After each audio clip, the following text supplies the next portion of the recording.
Morning, guys. It's nice and early today, and I want to talk to you about someone I met yesterday. His name was Ted, and he was sitting at the 7-Eleven having a coffee early in the morning.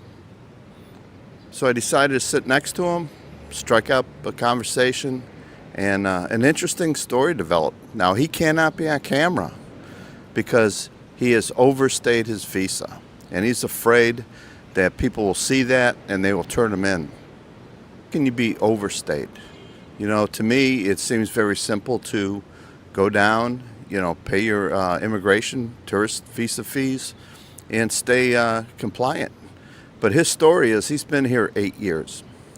And during that 8 years, at the end of the 3 years when he was supposed to leave the country and do a visa run and come back, he didn't have the funds for that. So he didn't go. And he just lived with his girlfriend in the girlfriend's family compound. And he just kept putting it off. And once he got behind, he got scared. And I asked him about that. I said, once you got behind, couldn't you have gone down there and explained something? Couldn't you tell them that you were having some financial difficulty? And he was in fear. He heard stories of people getting thrown in jail. He's heard stories of people being locked up and then deported. And he just didn't want to face it, and he procrastinated. Over the time, days, weeks, months, and now years, he is so far behind. He's like at a loss. And he's right outside our condos of Solinia, and I asked him, what are you doing here? And it happened to be that his wife/girlfriend, her sister has a boyfriend that lives here. So they came for a visit, and his main concern now is his passport. His U.S. passport is about to expire. Your passport's only good for 10 years. And at the end of those 10 years, before the 10 years are up, you need to, get a new passport. And he hasn't done that yet. And now he's in a world of hurt. He doesn't know what to do. He's hoping that this new boyfriend will be a soft touch and can help him out and get his shit in order. He looks like he's 73, 74 years old. I asked him how old he was, and he said north of 70. So I'm south of 70, but he's north of 70. So I did a little research on this overstay. And while we were talking, I sent a quick message to somebody I know in immigration, and I asked him, what is this guy looking at? He's got 4 or 5 years of overstay. Is he going to go to jail? Are they going to deport him? Well, the word I got is he has to pay all the arrears, everything in arrear that he owes. So for every month he hasn't paid his tourist visa, he has to pay those months. He also has to pay the express lane fee for each and every month. So if he's been out, I'm going to say 40 months, he's been overstayed at least. So he's looking at, I'm going to say 100,000 to 150,000 pesos to get caught up. And I don't think he has it. I asked him what his income was. He said he was making on his pension about $740 a month. Now that's not much. That's not much. I can see him living on the compound with his girlfriend and having a low cost of living there. He can get by on that $740. Got to have my morning coffee, guys. So I don't know what this guy's going to do. He looks a little distraught. He's more worried about his U.S. passport expiring than anything else.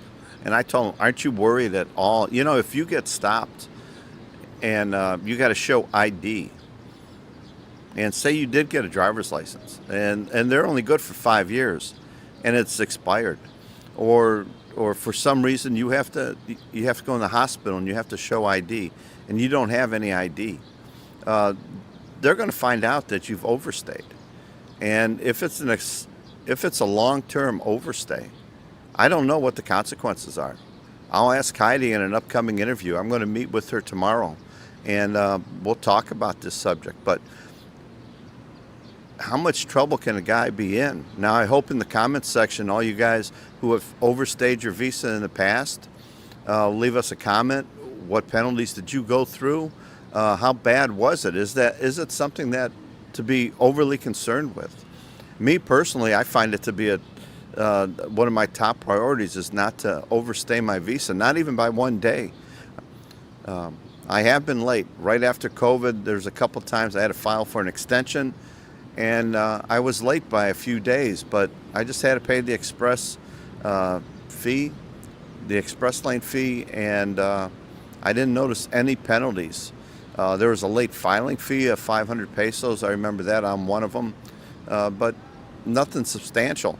But if you add that up month after month after month, and you're going on 30, 40 months of an overstay, I don't know what the outcome would be.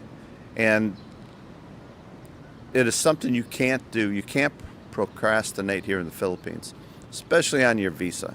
So if you're here, keep your visa up to date. You know, at the end of 3 years, you have to do a visa run. You have to leave the country for a day. I don't know the minimum amount. 24 hours, I believe, is one calendar day is plenty. Some people told me all you have to do is fly to another country, leave that airport, and get a stamp in your passport that you've left the country, you're in a new country, and then return back to the Philippines, and the whole tourist visa process starts over again. I don't know the amount of stay that you need in another country. Again, if any of you guys know the answers to these questions, leave them in the comments. You know, I don't know everything. This is just an interesting topic. I talked to this guy, Ted, and we had coffee. He started telling me a story. The hard part of that story is believing that somebody would go that many months and be overstaying their visa and never get caught. You know, I'm going to guess he's from a small town just below Toledo, he told me, here on the island of Cebu. And they live in the mountain area. So maybe he didn't have a lot of dealings with people. The local people, maybe they liked him and nobody cared. But, you know, I've been asked for my ID more than one time since I've been here. And if your ID is expired, if they ask you for your passport and your passport is expired, and this is the big thing he's worried about, is his U.S. passport expiring at the end of the 10 years. He doesn't know how to go about getting that corrected. I gave him the email address of the embassy up in Manila. I also told him right around the corner is the U.S. consulate. You can stop in there maybe and they can help you out. I don't know. But he needs to do something, and that's his problem. He has to solve this problem. He has income. He's been here. He has caused this problem himself over the years, and this is something he needs to solve. You might hear some noise in the background, some counting. They're doing exercise in the building next door that they're constructing. So I'm going to guess this is like what I used to call a tailgate meeting, where you get together, do a few stretches, and talk about their safety concerns. But back to this gentleman. By procrastinating, when you get here, don't procrastinate. When you get here, take care of your business. Take care of the things that are important. We're getting back to that subject again. Slow down. Take care of yourself. Make sure that you're in compliance here. Make sure that you're allowed to be here. You don't want to be in a Philippine jail. Not even they call it a holding cell, but that's jail here in the Philippines. Who wants to be there? Your tourist visa is pretty cheap month by month. Don't come here without being prepared to take care of matters. Don't come here without knowing that you're going to have to keep up with your visa. It's probably one of the top things you have to do here. You know, your health you have to take care of. You have to eat. You have to have a place to live and all this. But you have to get your visa. We're visitors in this country. We're guests in this country, and we need to stay compliant. Just think back home in the U.S., how aggravated and pissed off people are about illegals coming in and not having the proper paperwork, not going through the proper procedures, not having the proper documents to enter the U.S. and stay in the U.S. Well, if you come here and you become an overstay and your visa is expired, you're just like all of them that so many people are complaining about. You're here and you're not, I'm not going to say you're not welcome, but you're not obeying their laws. And this is the Philippines. This is not, back home in Kansas. It's nicer here to me. It's more relaxed. He lives in the province. He says he has a nice life.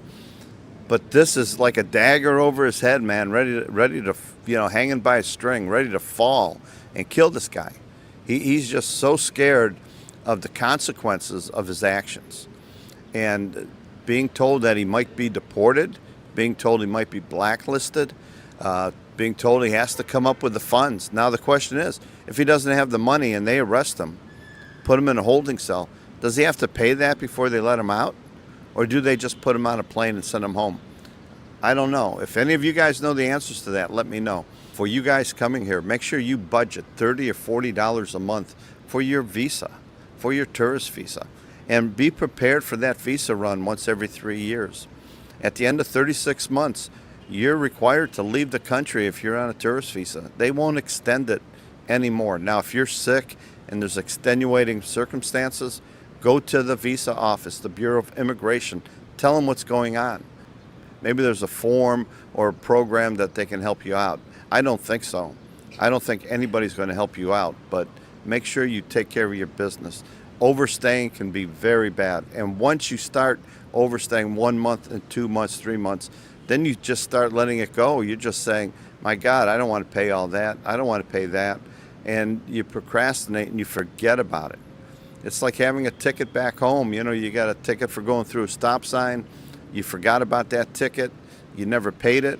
And then one day you get pulled over and there's a warrant out for your arrest because, you never showed up to court. So don't put things off that are important. And make sure your passport is up to date. If you get close to being expired after 10 years, get the paperwork started. If you don't know what to do, contact the embassy. If you're back in the States, get a new one. But keep your documents up to date. Remember, the driver's license you have that you're bringing with you from California, Ohio, wherever you're from, it's going to expire. And if you're staying here long term, it's going to end up being expired and useless. Same thing if in the beginning you get a Philippine driver's license, it's going to expire after 5 years. And if you become an overstay, when you get pulled over after this 5 years and you're overstayed, they're going to want an ID. And they'll probably start doing some background check on you, especially if it's the Philippine Highway Patrol. They might arrest you on the road, or if you piss somebody off in your neighborhood, in your barangay, and they know you're an overstay, they might turn you in. This is why this guy didn't want to go on camera. He was afraid people might see who he is and turn him in. I don't know if there's a reward system here in the Philippines for turning people in, but he's scared to death that somebody's going to see him as we talk about being an overstay. So we're going to wish this guy the best of luck. I don't understand how he got into this situation. He's been here 7, 8 years, I think he said. And you have to make that run after 3 years. And you can get a cheap round-trip ticket. And we're talking 5 years ago. We're talking prior to COVID. He should have had no problem getting a ticket to leave the country and come back and maintain his visa. Now it's after COVID. Things are more expensive, yes. But hopefully our incomes have increased to cover the additional cost and inflation of airline tickets and traveling. Don't travel out of your home country unless you have the funds and the resources to do so. There's nobody here to help you other than the good hearts of other expats if something goes wrong. The Philippine government isn't going to buy you a plane ticket. The U.S. Embassy might help you out. Contact them. But, there's no social services here.